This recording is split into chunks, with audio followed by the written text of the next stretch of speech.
Welcome back. Today, we aren't looking at sanitized diplomatic cables. We are dissecting the harsh reality of the Strait of Hormuz in April 2026. This is more than a shipping crisis. It is a full-scale stress test of U.S. naval doctrine in the modern era.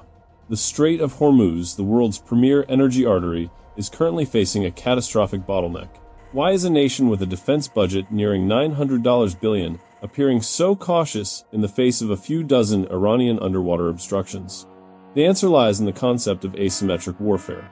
While the U.S. spends billions on carrier strike groups, Tehran utilizes low-cost, underwater explosive devices, UWE. A bottom mine, lying silent beneath layers of silt, emits no radar signature and no heat. Yet, its destructive yield is sufficient to cause severe structural compromise to any capital ship. While the delivery platforms for these mines have been neutralized, the remnants left beneath the surface represent the true strategic challenge. The Navy faces a binary choice: risk high-value assets or accept a slow, agonizingly expensive clearance process that bleeds the global economy hour by hour. Because the Pentagon cannot risk sending heavy guided missile destroyers into high-threat zones, they've been forced to pivot. They need a platform that is agile, low draft, and capable of minimizing its own physical signatures. Enter the LCS, the literal Swiss Army knife designed for this exact danger zone. The Independence-class LCS, with its distinctive trimaran hull, is the protagonist of this operation. This is not a traditional warship. It is a modular platform optimized for shallow, high-clutter environments. 1. Aluminum construction and magnetic silencing. We have to look at the hull itself. It is constructed entirely of high-strength aluminum alloy. Beyond weight reduction for high-speed transit, the primary objective is the reduction of the magnetic signature. Modern naval mines are often triggered by the magnetic field distortions caused by large steel hulls. The aluminum LCS remains virtually invisible to these sensors, allowing it to operate in sensitive corridors without awakening the threats below. DOE. Waterjet propulsion, the drive of the future.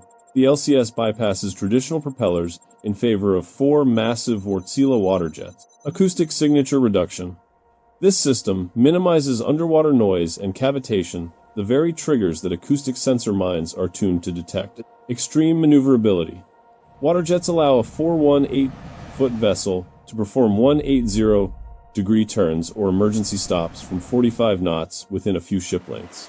In a minefield, the ability to maintain a precise station despite heavy currents is the difference between mission success and total loss. However, the sophistication of the mothership is only the gateway. To truly sanitize the waterway without putting sailors in harm's way, the Navy must deploy its most advanced silicon-based reach, its unmanned undersea arsenal. Upon reaching the operational box, the LCS deploys its silicon warriors. The standout system is the Archerfish, a specialized expendable neutralizer. 1. Archerfish Operational Mechanics. The Archerfish is linked to the command center via a micro-thin fiber optic cable. This physical link ensures the high-definition video and sonar feed remain uncompromised by the complex underwater environment. Rather than attempting a manual diffusing, the Archerfish closes in on the contact and utilizes a specialized shaped charge to directly neutralize the target. This represents the pinnacle of asset and personnel protection. 2. AN/AQS-20C Sonar, the multi-tiered eye. This system utilizes multi-beam sonar to generate a 3D image of the seabed. Integrated Artificial Intelligence, AI, analyzes the return signals to classify objects, helping the crew distinguish between natural debris and man-made explosive devices buried beneath the seafloor. Yet, this total reliance on high-tech systems creates new vulnerabilities. When every bit of intelligence depends on digital data, the interference of the electromagnetic environment becomes a fierce new front in the conflict. In the Strait of Hormuz, the battle is not just happening underwater.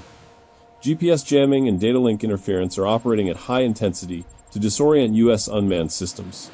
To counter this, escorting destroyers must utilize the AN/SLQ-32V6 electronic warfare suite to maintain a secure signal corridor.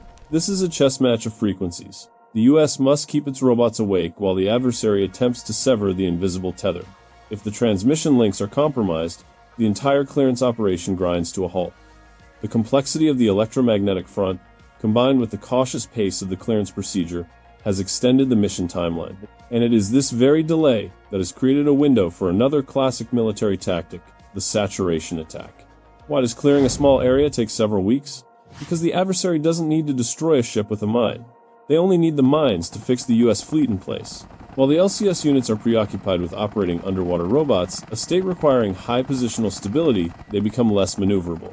In this window, the risk from high-speed surface craft and unmanned aerial vehicles, UAVs, increases exponentially.